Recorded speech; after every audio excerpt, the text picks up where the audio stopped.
BLO যখন মমতা বন্দ্যোপাধ্যায়ের বাড়িতে গিয়ে এনুমারেশন ফর্ম দিয়ে এসেছিলেন, তা নিয়ে কত কাণ্ড হয়েছিল।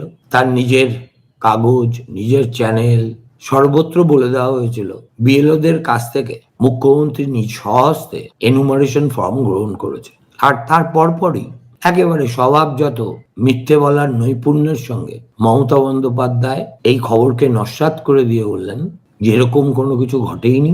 আর একটা কথা আমি রাজ্যবাসীকে বলতে চাই যে আপনারা সবাই আগে ফর্ম ফিল আপ করবেন, তারপর আমি করব। সেই ফর্ম ফিল আপ করার দিন আজকে অতিক্রান্ত হয়ে গেছে।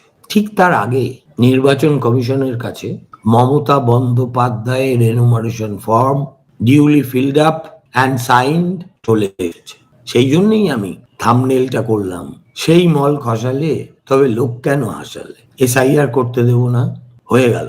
ভালো হোক মন্দ হোক, এনুমারেশন যেটা সবচেয়ে গন্ডগোলের পর্যায়ে ছিল, মোটামুটি নির্বিঘ্নেই তো হলো।